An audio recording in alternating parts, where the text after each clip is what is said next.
사람 사이의 인연이라는 건 참 묘합니다. 피 한 방울 섞이지 않아도 내 가족보다 더 깊게 스며들어 평생을 함께한 관계가 있는가 하면 반대로 50년을 함께 살아온 친구라도 말 한마디에 금이 가고 결국엔 끊어져 버릴 때가 있습니다.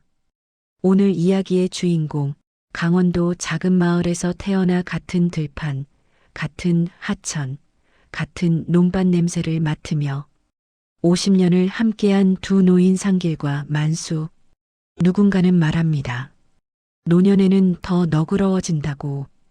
하지만 또 누군가는 이렇게 말합니다. 나이 들수록 단단해지는 건 지혜가 아니라 고집이다.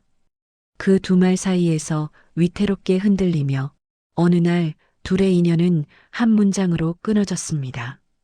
그 문장은 야, 너는 평생 나한테 받은 게 더 많아. 그걸 좀 알아. 그 말을 들은 순간 상길은 말이 없었습니다. 50년 동안 쌓아온 기억들이 모래처럼 흩어지는 기분. 아무리 붙잡아도 손가락 사이로 새어나가는 것 같은 아픔. 그리고 그는 조용히 말했습니다. 나는 이제 너하고 못 지내겠다. 이야기는 50년 전 비포장도로가 온 마을에 흙먼지를 일으키던 시절로 거슬러 올라갑니다. 상길과 만수, 두 소녀는 그때 처음 만났습니다. 1970년대 후반, 초등학교 4학년이던 날, 상길은 운동장 한켠에서 축구공도 없이 흙덩이를 굴리며 놀고 있었습니다. 집안 사정이 어려워 제대로 된 장난감은 생각할 수 없는 시대였죠. 그때 뒤에서 조심스레 다가오는 그림자, 만수였습니다. 그 같이 할래? 만수는 말끝을 흐리며 흙 묻은 손을 바지에 문질렀습니다. 상길은 대답 대신 묵묵히 고개를 끄덕였고 그날 두 소녀는 한없이 단순한 놀이를 끝없이 반복하며 하루를 보냈습니다. 그렇게 우연히 아주 자연스럽게 둘은 친구가 되었습니다. 그 누구도 친구하자라고 말한 적은 없었지만 그날 이후로 둘을 떼어놓을 수 있는 사람은 아무도 없게 됐습니다. 둘은 자전거도 없이 마을 구석구석을 맨발로 뛰어다녔습니다.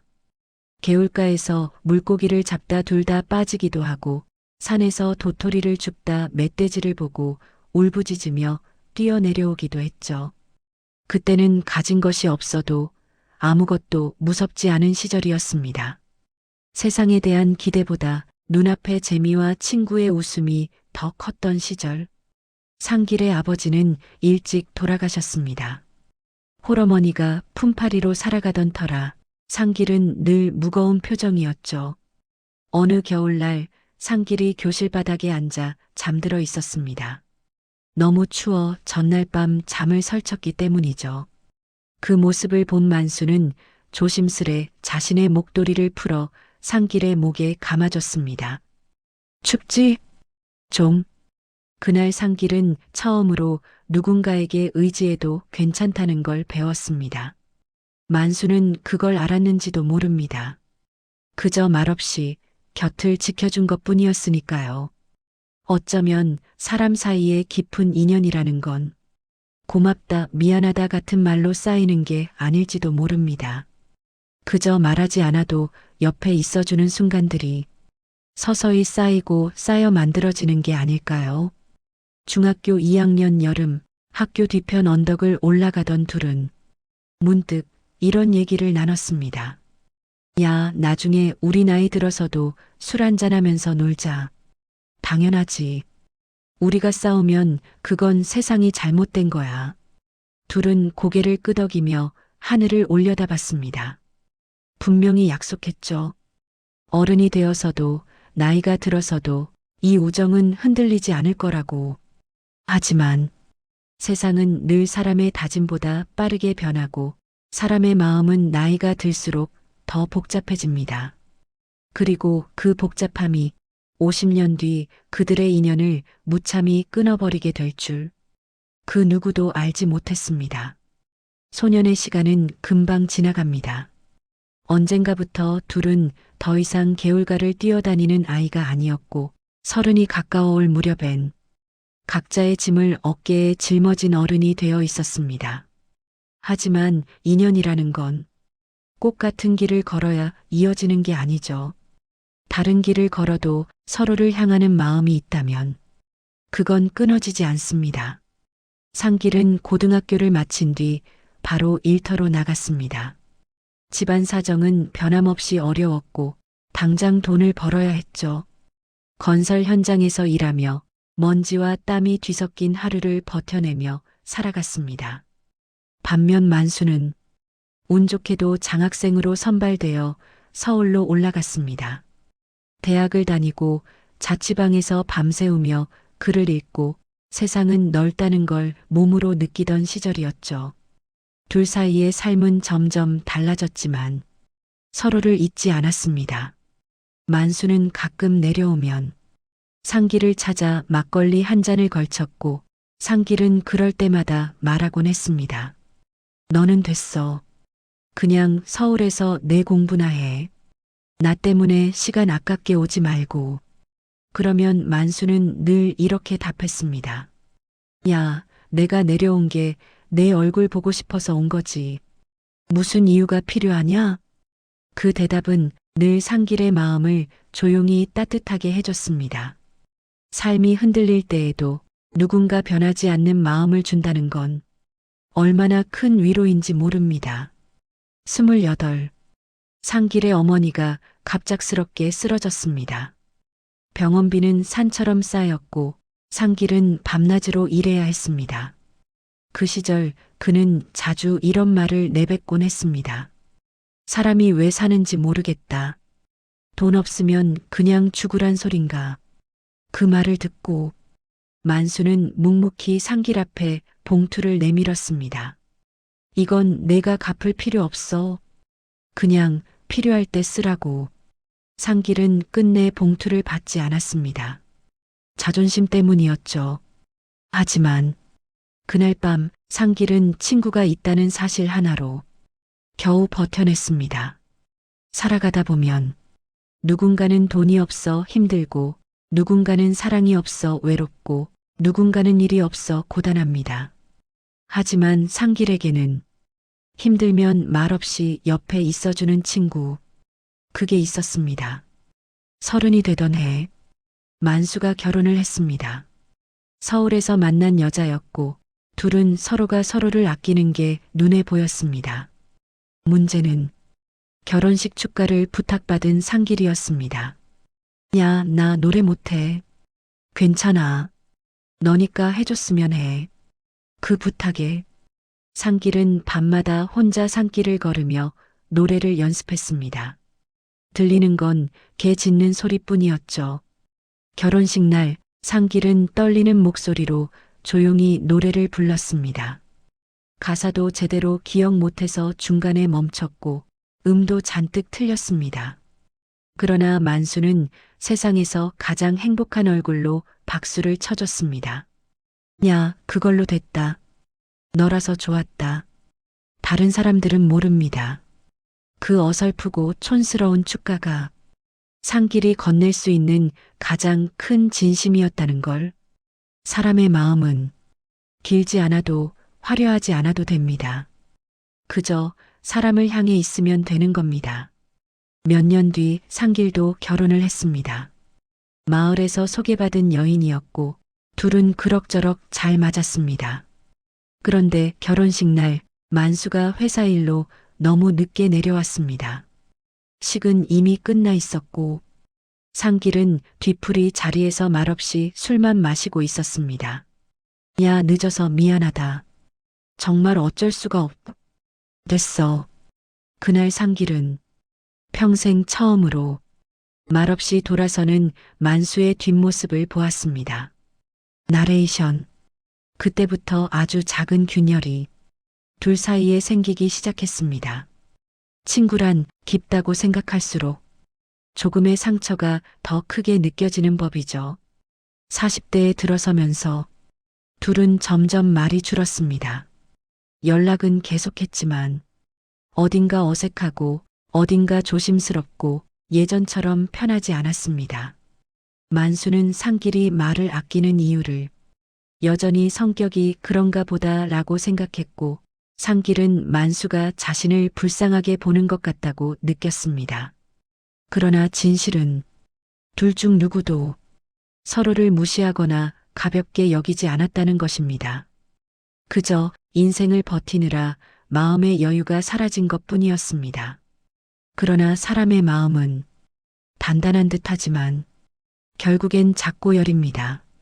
그 연약함이 언젠가 둘 사이에 큰 파동이 되어 돌아올 거라는 것을 그 누구도 알지 못했습니다.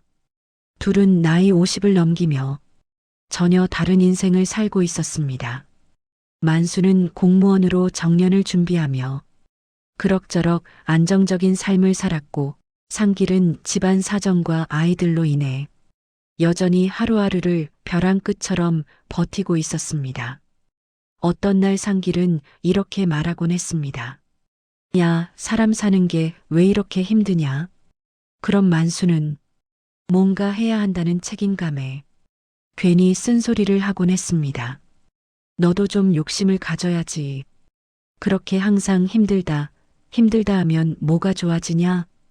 그 말은 조언이었지만 상길의 귀에는 내가 부족해서 그래, 이렇게 들렸습니다. 오해는 말보다 감정으로 쌓입니다. 표정 하나, 숨소리 하나에도 생기는 것이 오해입니다. 그리고 그것은 쌓이면 언젠가 폭발하게 되죠. 셋이 모인 자리, 막걸리를 따라주던 만수가 말했습니다. 야, 너는 내가 옛날부터 도와줬잖아. 지금도 너한테 잘해주려고 하잖아. 평소라면 그냥 넘겼겠지만 그날따라 상길은 이상했습니다. 술 때문인지 삶의 무게 때문인지 상길의 얼굴엔 그 어떤 웃음도 남지 않았습니다. 만수는 그걸 모르고 계속 온화한 표정으로 잔을 채웠습니다. 하지만 그 순간 상길의 마음 어딘가에서는 무언가 천천히 금이 가고 있었습니다. 이제 오해는 쌓여 있었고, 마음은 단단해졌고, 말은 가시에 가까워져 있었습니다. 둘의 인연은 아직 끊어지지 않았지만 처음의 온기는 조금씩 사라지고 있었습니다. 그리고 언젠가 한 문장이 그 50년의 우정 위에 칼날처럼 내려오게 됩니다. 세월은 두 사람에게 서로 다른 풍경을 주었습니다. 겉보기에는 여전히 함께 막걸리를 나누고, 명절이면 한 번씩 얼굴을 보고, 마을잔치에 가면 같은 테이블에 앉았지만 그 모든 표면 아래에는 서로 말하지 않는 감정들이 마치 오래 묵은 먼지처럼 쌓여 있었습니다. 겉으로는 아무 일 없는 듯 웃으며 잔을 기울였지만 속으로는 조용히, 아주 조용히 흔들리고 있었습니다. 상길의 삶은 늘 빠듯했습니다. 형편이 넉넉하지 않으니 술값 한 번도 제대로 못 내는 날이 많았죠. 그런 상길에게 가장 서운했던 건 친구 만수의 표정이었습니다. 만수는 배려하려고 그러는 얼굴이었지만 상길에게는 왠지 모르게 가르치려 한다는 느낌이 들었습니다. 그날도 마찬가지였습니다. 막걸리 잔이 세 번째 돌 때쯤 만수가 가볍게 말했습니다. 야, 한번 좀 쉬어. 그렇게 힘들다고만 하지 말고 너도 뭘 좀 배워서 자리 잡으면 좋잖아. 상길은 웃으며 고개를 끄덕였지만 그 얼굴 안쪽 깊숙이 오래 묵은 자존심이 천천히 흔들리고 있었습니다. 상길은 말이 적은 사람입니다. 말이 없다는 건 감정이 없다는 뜻이 아니죠. 말이 적은 사람일수록 가슴속에 쌓이는 것들은 더 커지고 잘못 건드리면 더 크게 흔들립니다. 반대로 만수의 입장에서도 말하지 못한 감정이 있었습니다. 만수는 늘 상길을 지켜줘야 한다는 책임감이 있었습니다. 어릴 적부터 어려웠던 상길의 집안, 홀어머니, 늘 빠듯한 삶. 만수는 그 기억이 뇌리에 깊게 박혀 있었습니다. 그래서 그는 조금이라도 상길을 끌어올려야 한다는 생각을 버릴 수 없었습니다. 하지만 그 선의는 표현되는 순간 상길에게는 불편이 되었고 만수에게는 당연히 해야 할 일이 되었죠. 사람 사이가 멀어지는 건 나쁜 마음 때문이 아닙니다. 오히려 좋은 마음이 방식이 다르기 때문입니다. 한 사람은 도와주려고 하고 다른 사람은 지켜야 한다고 느끼며 서로의 마음이 어긋나기 시작합니다.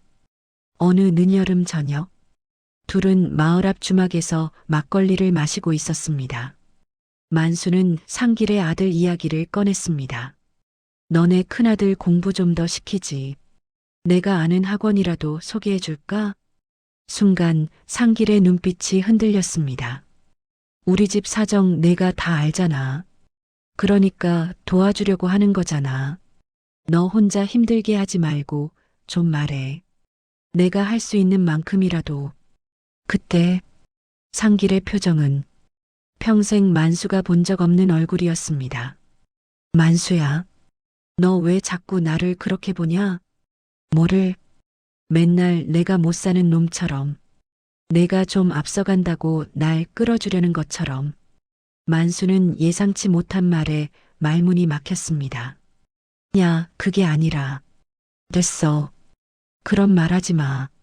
주막 안은 조용했습니다. 서로의 숨소리밖에 들리지 않았습니다. 그날 둘은 처음으로 서로를 다른 사람처럼 느꼈습니다. 하지만 이때까지만 해도 둘은 그것이 진짜 단절의 시작이 될 거라고는 생각하지 못했습니다. 며칠 동안 둘은 연락을 하지 않았습니다. 상길은 스스로도 왜 그날 그렇게 날카롭게 말했는지 이해하지 못했습니다. 내가 예민했나? 만수가 나한테 그런 마음은 없는데. 하지만 한편으론 그동안 쌓인 감정을 결국 터뜨린 게 아닐까 하는 생각도 들었습니다. 만수 역시 멀어져 있었습니다. 내가 뭘 그렇게 잘못했나? 난 좋은 마음으로 말한 건데. 그는 상길의 기분을 건드렸다는 건 알았지만 제대로 이해하진 못했습니다. 이처럼 누군가의 상처는 상대에게는 의도치 않은 말에 불과합니다. 서로의 감정은 어긋나기 시작했고 그 어긋남은 시간이 지날수록 더 커졌습니다. 둘은 며칠 뒤 다시 만났습니다. 어색한 공기 속에서 만수가 먼저 말했습니다. 야, 그날 건 그냥 그렇게 넘어가자. 우리 서로 오래 봤잖아. 상길은 천천히 고개를 끄덕였습니다. 그래, 미안했다. 나도 미안하고.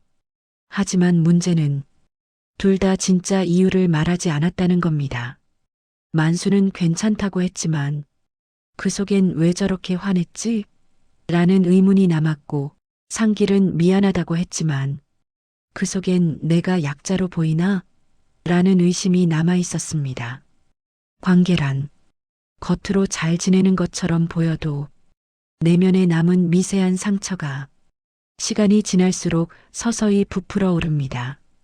그리고 그 부푼 상처는 언젠가 터지기 마련이었죠. 40대 후반으로 갈수록 둘의 관계는 조금씩 멀어졌습니다. 예전엔 하루에 몇 번씩 오가던 전화가 이제는 한 달에 한 번으로 줄어들었고 막걸리 한 잔 기울이며 밤새도록 떠들던 시절은 기억 속으로만 남았습니다.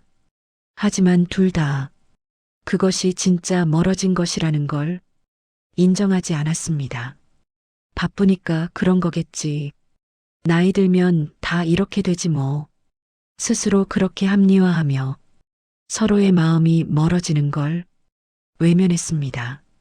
관계가 멀어진다는 건 누군가 큰 잘못을 해서가 아니라 둘 다 아무 말도 하지 않고 그저 흘려보냈기 때문입니다. 말하지 않아서 멀어지고 표현하지 않아서 흐려지고 결국 알겠지라는 기대가 서로를 더 멀어지게 만듭니다. 세월은 흘렀고 둘은 50대에 접어들었습니다. 겉보기엔 여전히 친구였습니다. 명절이면 잠깐 만나 웃으며 이야기했고 장례식이나 마을 행사에서는 자연스럽게 같은 자리에 앉았습니다. 하지만 둘 사이에 올라간 벽은 아무도 모르게 계속 높아지고 있었습니다. 그리고 그 벽은 단 한 문장으로 무너질 것입니다. 아주 짧은 말 한마디가 50년의 기억을 무너뜨리고 한 사람의 마음을 완전히 뒤흔들게 됩니다. 사람은 나이를 먹는다고 지혜만 쌓이는 것이 아닙니다. 어떤 이는 여유가 생기고 어떤 이는 불안이 늘어나고 어떤 이는 마음이 좁아지고 또 어떤 이는 삶의 무게 때문에 예민해지죠.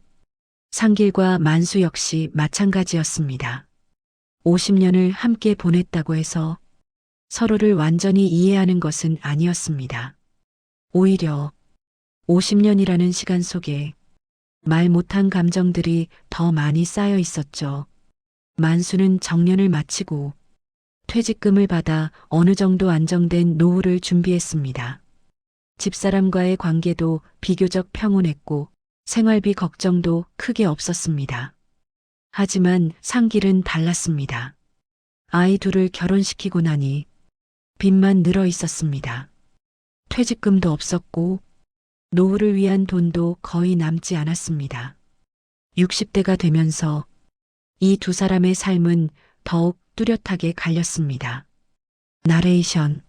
나이 들어 보이는 세상은 현재의 삶의 상태에 따라 완전히 달라집니다. 통장이 든든한 사람은 인생을 여유롭게 보고 통장이 텅 빈 사람은 인생을 불안하게 봅니다. 이 차이는 나중에 큰 갈등의 뿌리가 됩니다. 둘은 가끔 만나 막걸리를 마시곤 했습니다. 하지만 대화는 예전 같지 않았습니다. 만수의 대화는 늘 건강관리, 노후 준비, 취미 찾기, 이런 쪽으로 흘렀습니다. 요즘 걷기 많이 해. 건강이 제일이더라. 퇴직하고 나니까 하루가 금방 가. 상길은 그 말을 들을 때마다 말없이 고개만 끄덕였습니다. 왜냐하면 그는 여유도 시간도 건강도 어느 것 하나 제대로 갖고 있지 않았기 때문입니다. 그는 속으로 생각했습니다. 저 사람은 나랑 사는 환경 자체가 다르구나. 만수도 상길의 표정이 굳어 있는 이유를 완벽히 이해하지는 못했습니다. 왜 이렇게 심각해졌지? 예전엔 잘 웃었는데. 사람은 자신이 보는 시야에서만 세상을 이해합니다. 가난한 사람의 불안은 부유한 사람에겐 불필요한 걱정으로 보일 때가 많고 여유로운 사람의 충고는 힘겨운 사람에겐 상처로 들릴 때가 많습니다. 어느 날 만수는 상길에게 가볍게 말했습니다. 야, 너는 좀 긍정적으로 살아야지. 나이 들면 다 비슷비슷해져. 그 말이 나온 순간 상길의 마음속 무언가가 순간적으로 흔들렸습니다. 말 두 개. 긍정적으로, 비슷비슷. 그 누구도 모르게 단지 그 말의 무게가 상길의 마음속에 깊이 꽂혔습니다. 상길은 속으로 중얼거렸습니다. 저 사람은 내가 어떤 삶을 살아왔는지 모르는구나. 나이 들면 다 비슷해진다고? 인생이 그렇게 간단한 줄 아나? 하지만 상길은 말을 하지 않았습니다. 그저 술만 마셨습니다. 만수는 그 표정을 보며 상길이 왜 불편한지 이해하지 못했습니다. 상길의 삶은 늘 하루하루 버티는 일의 연속이었습니다. 작은 병원비에도 흔들렸고 아픈 허리를 부여잡고 노가다 하루 일당을 놓칠까 걱정하며 살았습니다. 반면 만수는 건강검진 받고 스페셜 검진 프로그램을 선택하며 몸 관리를 하고 있었습니다. 그 차이는 눈으로는 보이지 않았지만 상길의 마음속에서는 점점 더 크게 느껴졌습니다. 상길은 스스로도 알고 있었습니다. 내가 이렇게 느끼는 게 자격지심인가?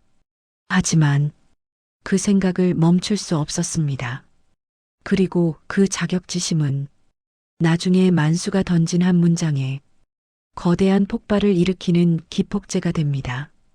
어느 여름날 상길은 우연히 만수의 집 근처에서 만수의 아내를 만났습니다. 어머, 상길 씨 오랜만이네. 요즘도 형편 어려워요? 아직도 그 공사판 다니는 거예요? 만수의 아내는 진심으로 걱정해서 한 말이었습니다. 그러나 상길에겐 그 말이 마치 비수처럼 들렸습니다. 예, 뭐, 그냥 그렇게 삽니다. 그날 집에 돌아온 상길은 술도 마시지 않고 밤새 천장을 바라보며 속으로 되뇌었습니다. 뭐야, 아내한테까지 그런 말을 하고 다니나? 물론 만수는 아내에게 어떤 말을 했는지조차 기억하지 못했습니다. 혹은 아무 말도 하지 않았을 가능성이 더 큽니다. 하지만 상길의 마음속 오해는 그날을 기점으로 점점 자라났습니다. 관계가 멀어지는 건 말 때문이 아닙니다. 말을 둘러싼 감정의 상처 때문입니다. 그리고 상길의 마음속 상처는 누구도 모르게 커져갔습니다. 만수는 늘 상길을 챙기고 싶었습니다. 그래서 만나면 먼저 술값을 내고 먼저 반찬을 싸서 챙겨주고 때때로 필요한 거 있으면 말해라고 했습니다. 하지만 상길의 귀에는 이 말이 이렇게 들렸습니다. 내가 혼자 못 버티니까 좀 도와줄게. 그 친절은 만수에겐 선한 마음이었지만 상길에겐 자존심을 건드리는 말이었습니다. 그러나 그런 감정을 상길은 한 번도 말하지 않았습니다. 말한다는 것 자체가 더 비참한 것처럼 느껴졌기 때문입니다. 만수는 상길이 왜 예전보다 말을 아끼는지 몰랐습니다. 상길은 만수가 왜 자꾸 도와주려고 하는지 몰랐습니다. 만수는 이렇게 생각했습니다. 친구니까 당연히 챙겨야지. 상길은 이렇게 생각했습니다. 친구니까 나를 동등하게 봐야지. 나레이션. 두 사람의 마음은 서로를 향하고 있었지만 방향이 달랐습니다. 그러다 보니 그 마음은 닿지 않는 거리를 계속 만들어냈죠. 그 한마디는 오랫동안 그의 가슴에 맺혀 있던 지친 삶의 무게이자 친구와의 관계 속에서 느끼던 복잡한 감정의 결론 같은 말이었습니다. 그리고 그 말은 나중에 만수가 상길에게 던진 단 한 문장과 맞물려 50년 인연을 끊게 만드는 씨앗이 됩니다.